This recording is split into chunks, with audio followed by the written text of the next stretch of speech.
এই পরিবেশের সামাল দেবে।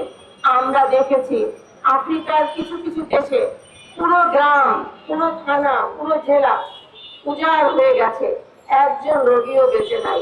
যারা এইডসে আক্রান্ত, যারা সিফিলিসে আক্রান্ত, তাদের মস্তিষ্ক কাজ করে না। যারা যৌন ব্যাধিতে আক্রান্ত, তারা কথা বলতে পারে না। তারা সমাজের জন্য একটি ভীষণ দায়ভার।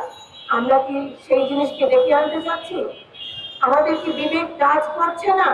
বিবেককে প্রশ্ন করুন একজন মানুষ হিসেবে, আমরা কি চাই?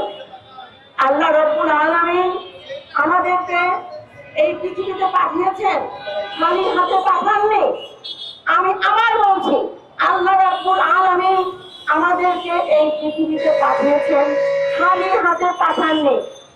যুগে যুগে বিধান আল কুরআন নাজিল হয়েছে, সেখানে যে বিধান দেওয়া হয়েছে সেটা শুধু মুসলমানদের জন্য নয়, সেটা সমগ্র মানব জাতির জন্য উপদেশ। কাজে নিশ্চিন্তে নির্দ্বিধায় কোনো তর্ক বিতর্ক ছাড়া সেই আইনগুলো আমাদেরকে মেনে নিতে হবে।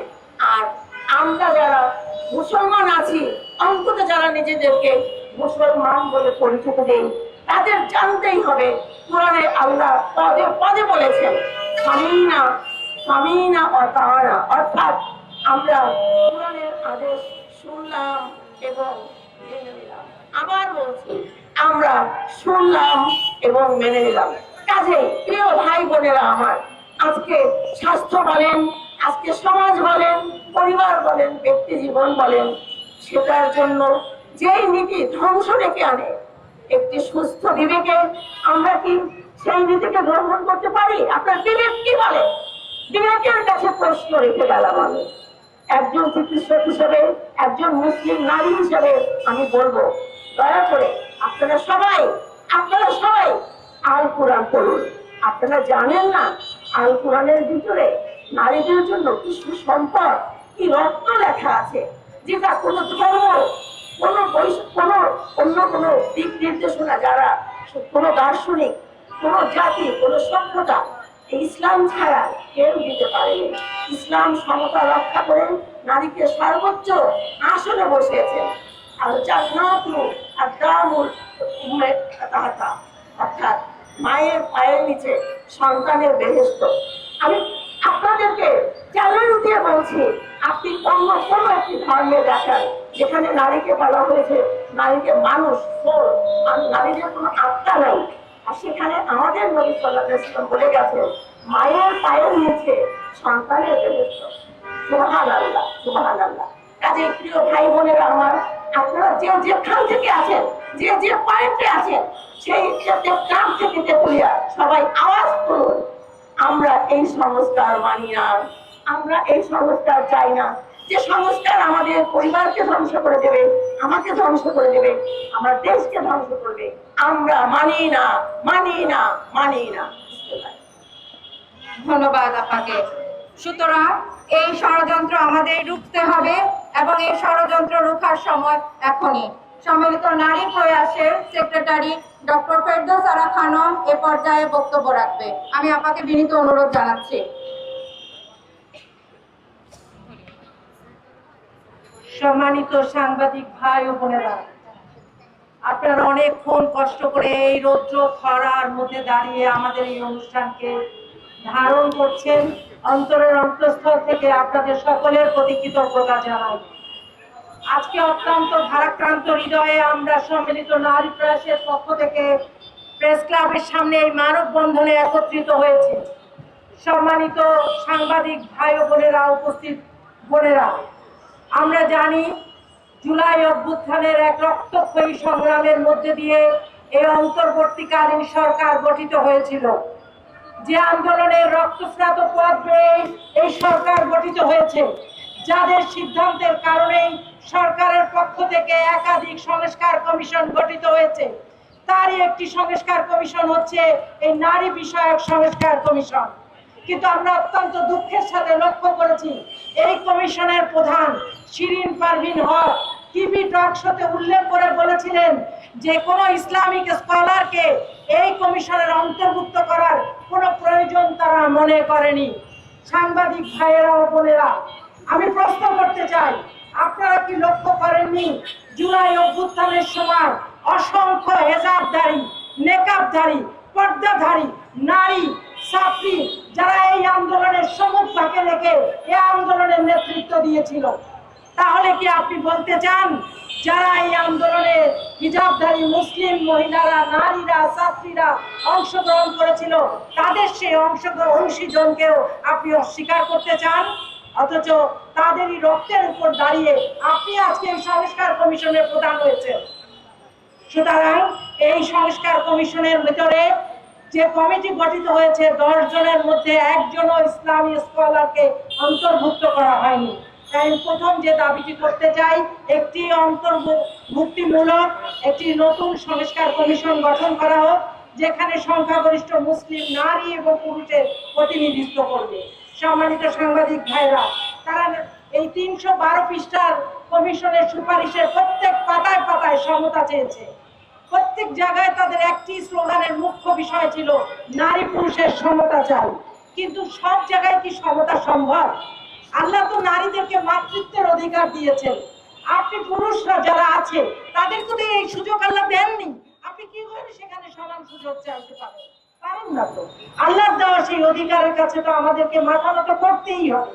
সুতরাং সকল ক্ষেত্রে সমান অধিকার, যেমন লাভ, মর্যাদা, অধিকার আল্লাহ দিয়েছেন, কিন্তু সকল জায়গায় সাম্যতা আসলে সকল জায়গায় সম্ভব নয়। তাই আমি বলতে চাই, ইসলামের নারীর সমতা না, বরং অধিকারে বিশ্বাস করে, ন্যায্যতা চায়। তারা যেমন বলেছে যে পিতার পরিচয় যেখানে পাওয়া যাবে না সেখানে সিঙ্গেল মাদারকে তারা অনুমোদন দিতে বলছে। সম্মানিত ভাইরা, বাংলাদেশের প্রেক্ষাপটে, এটি আমেরিকা নয়, এটি ইউকে নয়, বাংলাদেশের প্রেক্ষাপটে সিঙ্গেল মাদার কখনো গ্রহণযোগ্য নয়। যে নারী তার সন্তানের পিতৃ পরিচয় দিতে পারবে না, যে নারী তার সন্তানের পিতৃ পরিচয় জানে না, এরকম সিঙ্গেল মাদারকে বাংলাদেশের প্রেক্ষাপটে কখনো গ্রহণযোগ্য করা হয়নি। আমি আপনাদের মতো সাংবাদিক ভাইদের কাছেও সেই জন্য প্রশ্ন করতে চাই, আপনি, আমরা যারা যে পরিবার থেকে বড় হয়েছি, আমরা কি কখনো এরকম আমার মাকে, আমার বোনকে, আমার মেয়েকে এই অবস্থানে একটি সিঙ্গেল মাদার হিসাবে পিতৃ পরিচয় জানা না জানা একটি সন্তান নিয়ে সামাজিকভাবে গ্রহণ করতে পারি না? সুতরাং এই সিঙ্গেল মাদার অনুমোদনের যে সুপারিশ তারা করেছে এটিও আসলে যুক্তিযুক্ত নয় বাংলাদেশের প্রেক্ষাপটে। তাদের একটি দাবি ছিল যে তালাক উত্তরাধিকার, বিয়ে তালাক উত্তরাধিকার, ভরণ পোষণ সকল ক্ষেত্রে অভিন্ন পারিবারিক আইন চায়। সম্মানিত ভাইরা, আমরা জানি যে প্রত্যেক ধর্মের নিজস্ব একটি বিধিমালা অবশ্যই রয়েছে, যেমন ইসলামের রয়েছে। সুতরাং প্রত্যেককে তার নিজ নিজ বিধিমালা অনুযায়ী তাদের বিয়ে তালাক ভরণ পোষণের ব্যবস্থা করা হোক, এটি আমরা চাই। যেমন করে আমরা চাই ইসলামী বিধান অনুযায়ী আমরা মুসলিমরা আমাদের বিয়ে তালাক এবং ভরণ পোষণের ব্যবস্থা করি, এবং এক্ষেত্রে যদি কোনো ব্যত্যয় ঘটে তাহলে আদালত দ্বারা সেটি নিশ্চিত করার প্রস্তাব করা যেতে পারে। ইসলামের উত্তরাধিকারের আইনটি কোরআন দ্বারা নির্ধারিত। যদি কোনো মানুষ সেই বিধানকে পরিবর্তন করতে চায়, সে তো কোরআনের উপর হাত দিয়েছে বলে আমি দাবি করব। আমরা তাই বলতে চাই যে বাংলাদেশের মতো মুসলিম সংখ্যাগরিষ্ঠ দেশে কোরআনের বিধানের পরিবর্তে অন্য কোনো বিধান মুসলিম নারীরা কখনোই মেনে নিবে না। তাই কোরআনে যে বিধানটুকু দেওয়া হয়েছে, অর্থনৈতিকভাবে যে নিরাপত্তা নারীদেরকে দেওয়া হয়েছে, সম্পদের পাশাপাশি সে দেনমোহর পেয়ে থাকে, সম্পদের পাশাপাশি সে পিতার থেকে, স্বামীর থেকে ভরণ পোষণ পেয়ে থাকে, এবং সে স্বাধীনভাবে নিজে যা উপার্জন করে, আমি একজন কর্মজীবী নারী হিসাবে আমি যা উপার্জন করি সেই সম্পত্তির মালিকানাও একজন নারী পেয়ে থাকে। সম্মানিত বোনেরা, তারা দাবি করেছে যৌন পেশাকে পেশা হিসাবে অনুমোদন দেওয়ার জন্য। আমি আপনাদের মাধ্যমে এই 10 সদস্য বিশিষ্ট কমিশনের কাছে অনুবাক্য আহ্বান জানাই যে আসুন আপনার মেয়েকে, আপনার বোনকে এবং আপনারা নিজে প্রথম শ্রমিক পেশা হিসাবে, যৌন পেশা হিসাবে নিজেদেরকে স্বীকৃতি প্রদান করুন। এবং এই নারী অবমাননা করে এটি পেশা কখনোই শ্রম হিসাবে স্বীকৃতি পেতে পারে না, যেটি সমাজকে ভেঙে দেওয়ার নামান্তর, একটি নারীর জন্য একটি চরম অন্যায়। এবং আমরা জানি কেউ নিজের ইচ্ছায় পেশায় যায়নি। আমরা অনেক যৌন কর্মীদের সাথে কথা বলে দেখেছি, তারা নানাভাবে প্রতারিত হয়ে দালালের খপ্পরে পড়ে এই পেশার মধ্যে অন্তর্ভুক্ত হয়েছে, যেখান থেকে বের হওয়ার জন্য তারা প্রতিনিয়ত চেষ্টা করছে। আপনি যদি একজনকে শ্রমিক হিসাবে নিয়োগ দিতে চান, তাহলে অবশ্যই একজনের নিয়োগকর্তা থাকবেন। একজন শ্রমিক হবেন, তার শ্রম মজুরি নির্ধারিত হবে, কর্মঘণ্টা নির্ধারিত হবে, সেখানে কেউ টাকা ইনভেস্ট করবে, ব্যাংক থেকে লোন দেওয়া হবে। তাহলে কি এই যৌন পেশাকে একটি ব্যবসা প্রতিষ্ঠানে পরিণত করতে চান তারা? যে দেশে যেখানে টাকা ইনভেস্ট করে একটি ব্যবসা তৈরি করা হবে, আর মুসলিম নারীরা মেয়েরা সেই পেশায় অংশগ্রহণ করে তারা ইনকাম করবে, এটি কতখানি গ্রহণযোগ্য এবং কতখানি বাংলাদেশের প্রেক্ষাপটের জন্য এটি গ্রহণযোগ্য হতে পারে? এটি আমেরিকা নয় সম্মানিত বোনেরা এবং ভাইরা, এটি আমেরিকা নয়, এটি লন্ডন নয়, এটি পাশ্চাত্যের কোনো দেশ নয়। এই পাশ্চাত্য দৃষ্টান্তকে অনুসরণ করে এইটাকে ব্যবসা প্রতিষ্ঠানে পরিণত করার যে মূল মন্ত্র আপনারা এনজিওর মাধ্যমে নিয়ে এসেছেন এবং তার মাধ্যমে টাকা ইনকামের ব্যবস্থা করার চেষ্টা করছেন, সেটি থেকে বিরত থাকেন, সেটি থেকে দূরে যান এবং এটি বাতিল করার জন্য আমরা সরকারের কাছে দাবি করছি। এটি কখনোই আমাদের ধর্ম অনুমোদন করে না এবং মুসলিম সংখ্যাগরিষ্ঠ জনগোষ্ঠী এটিকে গ্রহণ করবে না। বরং আমরা চাই এই যৌনকর্মীদের যার যা দক্ষতা যোগ্যতা আছে সেটিকে সেইভাবে প্রশিক্ষিত করে তাদেরকে সম্মানের সাথে পুনর্বাসিত করা সমাজে। আপনারা যারা ইরান বিপ্লব হওয়ার পরে ইরানের সমস্ত পতিতাদেরকে প্রশিক্ষিত করে তাদেরকে সমাজে পুনর্বাসিত করা হয়েছিল। সুতরাং এই পতিতাবৃত্তি অনুমোদন করে দিয়ে সমাজকে ভেঙে দিয়ে, পরিবারকে ভেঙে দিয়ে একটি অস্থিতিশীল পরিবার ব্যবস্থা গড়ে তুলতে চাচ্ছে এবং এভাবেই স্বামী সন্তানকে পতিতালয়ে যাওয়ার ব্যবস্থা করে দিয়ে একটি নারীকে আবার অ্যাকিউজ করা হচ্ছে, অভিযুক্ত করা হচ্ছে যে সে ম্যারিটাল রেপের শিকার হয়ে ফৌজদারি আইনে শাস্তি দাবি করতে পারবে। যদি কোনো নারী এটিকে অপব্যবহার করে, তাহলে তো পরিবারের সেই স্বামীটি বিয়ে বাদ দিয়ে পতিতালয়ে যাওয়া শুরু করবে। তার কি দরকার এই ম্যারিটাল রেপের ফৌজদারি আইনের আওতায় এসে শাস্তি ভোগ করা? বরঞ্চ নিরাপদে নির্বিঘ্নে এসে পতিতালয়ে চলে যাবে। সম্মানিত বোনেরা ভাইয়েরা, এই ম্যারিটাল রেপের এই আইনটি এটি বাংলাদেশের জন্য বা কোনো মুসলিম দেশের জন্য কখনোই গ্রহণযোগ্য না। আমি স্বীকার করি অনেক স্বামী কর্তৃক নারীরা নির্যাতিত হয়, আমরা সেটা জানি। অনেক স্বামী কর্তৃক পরিবারের নারীরা নির্যাতিত হচ্ছে। যদি এই নির্যাতিত নারীদের জন্য আপনাকে নির্যাতন বিরোধী আইনের মাধ্যমে শাস্তি প্রয়োগের ব্যবস্থা করতে হবে এবং এই যথাযথ প্রয়োগ করে সেই স্ত্রীর সেই ন্যায্য অধিকার আদায়ের ব্যবস্থা করতে হবে এবং সেই স্বামীকে হয় মানসিক চিকিৎসা দিতে হবে, না হয় আইনের আওতায় এনে শাস্তি দিতে হবে। এবং আপনারা এতক্ষণ পর্যন্ত শুনেছেন তারা এত সমতা চেয়েছে সব জায়গায়। ভাইয়েরা, আপনারা দেখেছেন তারা 312 পৃষ্ঠায় বারবার সমতা চেয়েছে, কিন্তু আবার ফিরে গেছে সেই প্রধান পক্ষে। তারা 300 আসন শুধুমাত্র ওয়ানলি ফর উইমেন চেয়েছে। তারা তো সেই আমরা কোটাতেই আবার ফেরত গেলাম যে কোটার বিরুদ্ধে বাংলাদেশ ঐক্যবদ্ধ হয়ে আন্দোলন করেছে। 300 আসনে কিন্তু শুধু নারীরাই নির্বাচন করে, আবার ওই বাকি 300 আসনে কিন্তু নারীরা পুরুষের পাশাপাশি নির্বাচন করতে পারবে। তাহলে কি হলো? একই নারী ওই 300 আসনে নির্বাচনে অংশগ্রহণ করবে, আলাদা 300 আসনে সে সরাসরি নির্বাচিত হবে। তাহলে এটা কি সমতা হলো? এটি স্ববিরোধী নয়, বরং এই ধরনের স্ববিরোধী আইনকে প্রত্যাহার করার, সুপারিশকে প্রত্যাহার করার আবেদন করছি।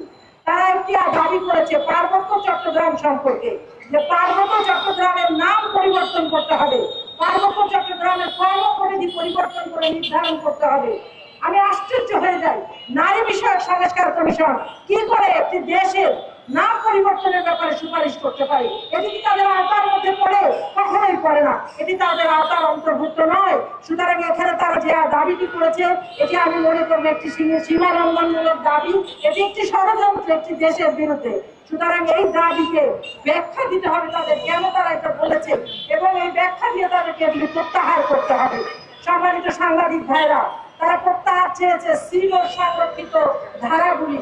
1984 সালে বাংলাদেশ সরকার সিলোর 2টি ধারাকে সংরক্ষিত রেখে জাতিসংঘ সনদে স্বাক্ষর করেছিল। সেই 2টি ধারার একটি ধারা হচ্ছে গর্ভপাতকে অনুমোদিত দ্বারা জেনারেলাইজ করা, আর দ্বিতীয়টি ছিল অভিন্ন পারিবারিক আইন। আমরা জানি এই 2টির কোনোটি বাংলাদেশের প্রেক্ষাপটে এখনো পর্যন্ত গ্রহণযোগ্য নয়, কিন্তু এই 2025-এ এসে তারা সেই সংরক্ষিত ধারা থেকে প্রত্যাহার করার সুপারিশ করেছে।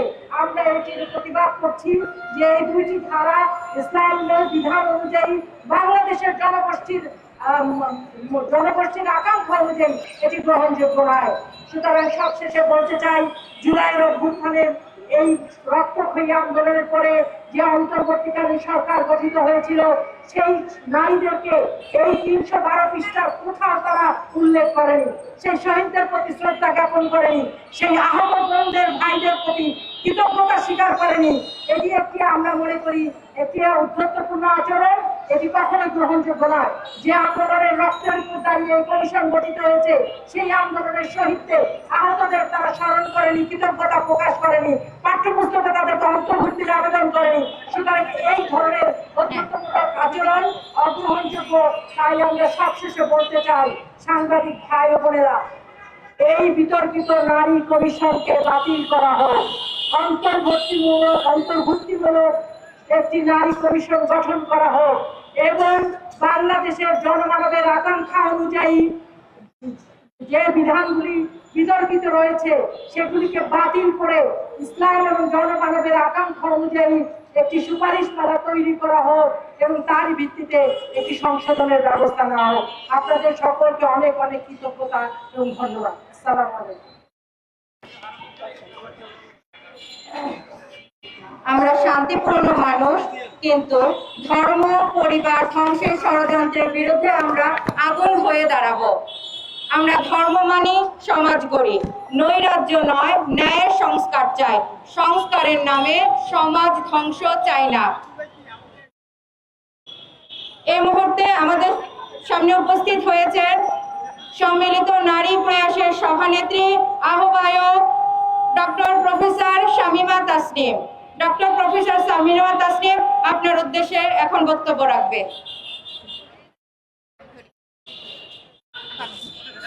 জি, আসসালামু আলাইকুম ওয়া রাহমাতুল্লাহি ওয়া বারাকাতুহু। এখন সবচেয়ে প্রথম, সেই অনেকক্ষণ ধরে আমার সাংবাদিক ভাইরা এখানে আছেন, আপনাদের প্রতি বিনয় কৃতজ্ঞতা প্রকাশ করছি। এবং আমাদের আজকে এখানে যে দাঁড়ানোর কারণ, এটা অত্যন্ত সুস্পষ্টভাবে যেটি বলতে চাই, আমাদের যে নারী সংস্কার কমিশন আছে, সেখানে আমাদের যারা আমাদের যে শ্রদ্ধ বোনেরা এটি তৈরি করেছেন, আমাদের অবস্থান কোনোভাবেই সেই কমিটি সদস্যদের বিরুদ্ধে নয়। তাদের সাথে আমাদের কোনো বিরোধ নেই, সংঘাত নেই। আমরা দাঁড়িয়েছি তারা যে সুপারিশগুলো দিয়েছে সেগুলোর যেহেতু কনফ্লিক্ট করছে, সেগুলো নিয়ে কিছু কথা বলার জন্য। তো এতক্ষণ ধরে কিন্তু আপনারা সেই ইস্যুগুলো, যে বিষয়ে কনফ্লিক্ট অলরেডি জেনে গেছেন। আমার এগুলো নিয়ে ব্যাখ্যা করার জন্য আমি আসলে দাঁড়াইনি। আমি এখানে দাঁড়িয়েছি এতক্ষণ ধরে যে ইস্যুগুলো আপনারা শুনলেন, সেগুলোকে আমরা একসাথে করব। যেমন একটি গল্প আছে না, যে সেই 6 অন্ধ ব্যক্তি একটি হাতি দেখেছিল, তারা কিছু দেখতে পায় না। একজন যে হাতির দেহটি ধরেছিল, সে বলেছিল যে হাতি হচ্ছে দেয়ালের মতো। আরেকজন লেজ ধরেছিল, সে বলেছিল হাতি হচ্ছে দড়ির মতো। আর যিনি হাতির শুঁড়টি ধরেছিল, সে বলেছিল বল্লমের মতো। তো আমরা এখন এই প্রতিটিকে আলাদা আলাদা ব্যাখ্যা না করে, আমি সামগ্রিকভাবে অন্ধ না হয়ে চোখ খুলে এই সুপারিশগুলোকে একটু একসাথে করে আপনাদের কাছে উপস্থাপন করতে চাই। প্রথমত, এটি ব্যক্তি জীবনে ব্যক্তিগত লেভেলে কি সংস্কারের কথা বলা হলো যে আমার দেহ আমার সিদ্ধান্ত, ব্যক্তি জীবন। তার মানে কি আমি যা খুশি তাই করতে পারি, আমি বিবস্ত্র হয়ে বাইরে যেতে পারি। যদি এটাকে অধিকার মনে করে, তাহলে যখন আমি হিজাব করি, তখন আমাকে পরীক্ষা কেন্দ্রে বাধ্য করা হয় নেকাব খুলতে, তখন আমার সেই অধিকারটি কোথায় গেল? এটি নিয়ে কিন্তু আমার কমিশন কিছুই বললেন না। এবং এই ব্যক্তি জীবনে স্বেচ্ছাচারিতাকে তৈরি করার পর তারা হাত দিলেন পারিবারিক পর্যায়ে, সমাজের সবচেয়ে ক্ষুদ্রতম ইনস্টিটিউশন। কি হলো যে মানে পুরুষকে করা হলো আমার প্রতিপক্ষ। এবং আইডিয়াটাও কিন্তু সুন্দর, পুরুষের ক্ষমতা ভাঙবো, সম অধিকার আনবো। কেন আমাদেরকে পুরুষের প্রতিপক্ষ করে দিলেন? আমরা তো ক্ষমতা ভেঙে আনতে চাই না, আমরা তো একে অপরের পরিপূরক ছিলাম। এবং কি হলো, বলা হলো যে মেরিটাল রেপ একটি বিষয়, যে শব্দটিকে এখনো বলা হচ্ছে। এবং আমি বিনয়ের সাথে বলছি, ঘটনাটি কিন্তু সত্যি সত্যি সমাজে কোনো কোনো ক্ষেত্রে আছে। বিষয় হচ্ছে, যারা এটি করছেন, যে পুরুষ এটি করছেন, তিনি কিন্তু মানসিক বিকারগ্রস্ত, তার জন্য চিকিৎসা দরকার। এবং ফিজিক্যালি অ্যাসাল্ট যখন মহিলারা হয়, তারা কিন্তু অবশ্যই নারী নির্যাতন মামলায় যেতেই পারেন। তাহলে ফৌজদারি মামলা কেন? একটি দাম্পত্য জীবন ধ্বংসের দিকে নেওয়ার জন্য এটা যথেষ্ট। এবার চলে আসি হচ্ছে যে শিক্ষা ব্যবস্থা। শিক্ষা ব্যবস্থার আগে আমি একটু সম্পদ দিয়ে বলতে চাই, যেহেতু পরিবারের একটু বলা হলো যে সম্পদ এখন সমান সমান পাওয়া যাবে। কত সুন্দর নারীদের এত বড় সুযোগ পাওয়া। আমরা বলতে চাই ইসলাম আমাকে যে অধিকার দিয়েছে আপনারা তো আমাকে সেই অধিকারটিকে নিশ্চিত করতে দেন নাই। আমার এই সোসাইটি থেকে তো আমি আমার ভাইয়ের কাছ থেকে যতটুকু প্রাপ্য সম্পদ পাওয়ার কথা সেটাই পাচ্ছি না। আপনারা খুব সুন্দর করে আইওয়ার্স দিয়ে আমাকে খুশি করে বলছেন এখন থেকে আমি আমার ভাইয়ের সমান সম্পদ পাবো। এই জায়গাটায় অবশ্যই বাস্তবিকভাবে এটি কিন্তু আসা উচিত ছিল। যে বিষয়টি ক্লিয়ার করতে চাই, তারা তাদের প্রতিবেদনে সুস্পষ্ট করে লিখেছে ধর্ম নারীকে বৈষম্য করেছে। আমি জোর গলায় বলতে চাই ধর্ম নারীকে বৈষম্য করে নাই, ধর্মের প্রয়োগ নারীকে ভুলভাবে প্রয়োগ। আমার ধর্ম আমাকে বললো যে দেনমোহরের মাধ্যমে বিয়েটা হবে, আর আমার সমাজ আমাকে যৌতুকের মধ্যে ঠেলে দিল, এবং যৌতুক না দিলে শুধু বিবাহ বন্ধ না, গায়ের মধ্যে কেরোসিন ঢেলে আমাকে পুড়িয়ে দেওয়া হলো। তারপর এই মৃত্যুর জন্য আমার ধর্ম দায়ী নাকি আমার সমাজ? আমাদেরকে চিন্তাটা করতে হবে। এবং দেখেন এটার মধ্যে হচ্ছে আর এটা হচ্ছে পতিতাবৃত্তি, অলরেডি এটা নিয়ে অনেক কথা বলেছেন। এবং আপনি আমাকে আমার দাম্পত্য সম্পর্কের মধ্যে সংঘাত বাড়ালেন, আমার ভাই এবং আমার বাবার সাথে সম্পর্কে সংঘাত বাড়ালেন, এবং পতিতাবৃত্তিকে করে দিলেন উন্মুক্ত। তখন এই যে কিছুক্ষণ আগে আমাদের আরো অন্যান্য বক্তারা বলেছেন, স্বামী তখন এই ফৌজদারি মামলা এড়ানোর জন্য কিন্তু যাচ্ছে কোথায়? পতিতালয়ে। আমার অনেক ছাত্রীকে আমরা কিন্তু অনেক হোটেলে এই ধরনের সম্পর্কে দেখতে পাই যেখানে পুলিশ তাদেরকে গ্রেফতার করছে। যখন পতিতার এই বৃত্তিটিকে আপনি একটি পেশা হিসেবে দিচ্ছেন, তখন তারা পার্ট টাইম টিউশনির মতো ওখানে গেলে সমাজ ব্যবস্থা যদি ভেঙে পড়ে, এর দায় ভাইকে আপনাদের নিতে হবে না? দেখেন এই একই সাথে হচ্ছে যে গণমাধ্যমে বলা হলো যে কিছু কিছু শব্দ প্রয়োগ করা যাবে না, যেমন হচ্ছে নৈতিকতা, অশ্লীলতা, শালীনতাপূর্ণ পোশাক, ধর্মীয় অনুভূতি। আমি এই কথাগুলো কেন বলতে পারবো না? কারণ আমি অশালীন হয়ে চলবো? অবশ্যই শালীনতা আমার সামাজিক ভ্যালু, যে কোনো ধর্মের মধ্যে কোনো অশালীনতা নেই। সুতরাং এই শব্দগুলো যে তারা ব্যবহার করতে দিচ্ছে না। দেখেন সমাজটা কিভাবে করে যাচ্ছে। এবার সমাজের আরেকটি উপাদান হচ্ছে শিক্ষা। সেখানেও বলা হলে সম্মতিতে যৌন মিলন সংক্রান্ত পড়ালেখার বিষয়টাও থাকবে। তাহলে আর বাকিটা থাকলো কি? দেখেন এবার যদি এখানে আরেকটা শব্দ জেন্ডার স্টেরিওটাইপ কোনো কথা বলা যাবে না, যেমন হচ্ছে ঘরে কাজ শুধু নারীরা করবে, এই কথাটা বলা যাবে না। এবং বলা যাবে না নারীরা ধূমপান করে না। আপনারা একটু চিন্তা করেন, ধূমপান তো কারোর জন্যই সুস্থ না, ভালো না, তাহলে কেন শুধুমাত্র নারীদের কথাটা এটা বলা যাবে না? এভাবে করে ব্যক্তি জীবন, আমার পরিবার জীবন, সমাজ জীবন কিন্তু তার এই কমিশনের মাধ্যমে, সুপারিশের মাধ্যমে এটি ধ্বংস হওয়ার কথা। এবার আমি চলে যাচ্ছি রাষ্ট্রীয় পর্যায়ে কি হচ্ছে। পার্বত্য চট্টগ্রাম কিন্তু আপনারা শুনে ফেলেছেন যেটা দিয়ে কি হবে। এছাড়া আরো যেটি বলা হয়েছে যে আন্তর্জাতিক যত সনদ আছে, যা মানে আপনার সিডো এবং পিএফ এর যত সনদ হয়, এগুলোকে আমাদের পার্লামেন্টে পাস করে দিতে হবে। আমরা যদি স্বাধীন দেশ হই, কোনোভাবে আন্তর্জাতিক কোনো সনদ মানতে আমরা বাধ্য নই। সেখানে প্রত্যেকটা দেশ তার রিজার্ভেশন রাখতেই পারে।